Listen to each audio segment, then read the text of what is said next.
I knew something was wrong the moment the elevator doors slid open. It wasn't the dim hallway light or the muffled music seeping through the walls.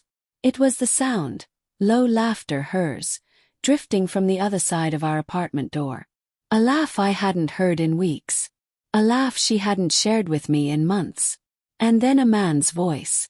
I froze, keys dangling from my fingers, my heart thudding so hard it felt like it echoed down the hall. For a moment, all I could do was stand there, staring at the door, listening.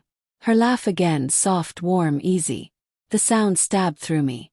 I pushed the door open quietly. They didn't notice at first. They were too close, standing by the kitchen island, her hand on his chest. His hand just barely grazing her waist. Not a kiss. Not a touch that could be easily explained away. But intimacy, familiar, comfortable, secret. I didn't say a word. I didn't even clear my throat. I just walked straight past them, expression blank, as if the scene were something ordinary. Like I hadn't just watched my whole life crack in half. Daniel! Her voice trembled. Not guilty. Surprised. He stepped back instantly, hands stiff at his sides. Sorry, I should go. I didn't look at him. Yeah, I said quietly. You should. He grabbed his coat and slipped out the door without waiting for more. Silence swallowed the room. My wife, Elena, stood there, arms hanging uselessly, her face pale. She opened her mouth, closed it, tried again. Daniel, it's not. I held up a hand. Come. I don't want to talk right now. Her lips pressed into a thin line. Her eyes filled, but no tears fell. Not yet. I walked into the bedroom, shut the door and locked it behind me. And then, when she couldn't see me, I sank to the floor and felt my chest splinter open. The night of silence. She knocked on the door twice. Softly. Daniel, please. Let me explain. Explain what? That the man who had come to review the contract 2 weeks ago was actually the one she'd been texting late at night. That she'd been working overtime with a coworker whose name she never mentioned. But I didn't say any of that. I didn't trust myself to speak. Not without shattering. Not without breaking something in the room or breaking down myself. Daniel, please talk to me. Nothing. Eventually I heard her footsteps retreat down the hall. A door closed, perhaps the guest room. I didn't check.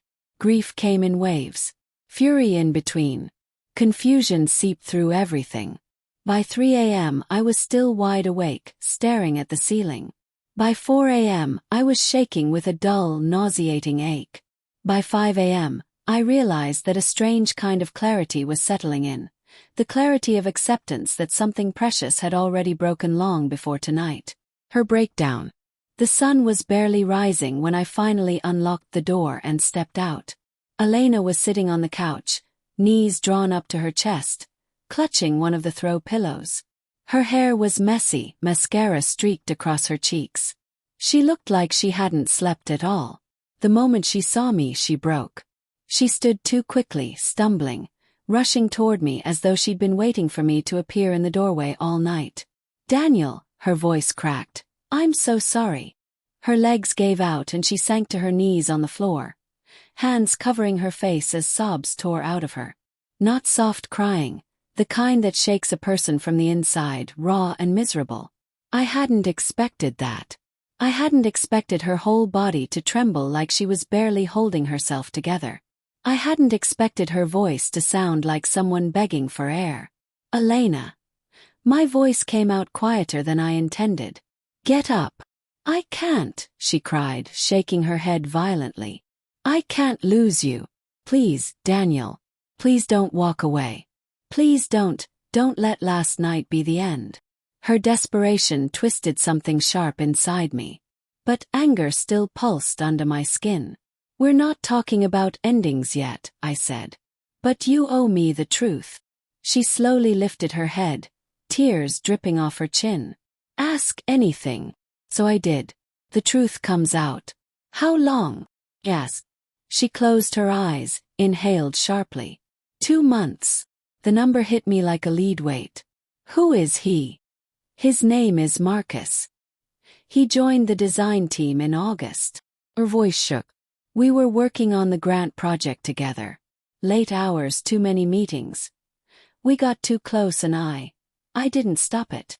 I swallowed the bitter taste rising in my throat. Was last night the first time you brought him here? Was. Painful one. Yes, she whispered. It wasn't nothing. It wasn't everything. But it hurt all the same. Why? My voice cracked. She pressed a hand to her chest as if steadying her heartbeat. Because I felt invisible, Daniel. My jaw tightened. She rushed to clarify. Not by you, no. You've always been good to me. Steady. Kind. But I started feeling like we were living parallel lives. You working late on your cases. Me drowning in deadlines. We stopped talking, stopped touching, stopped trying.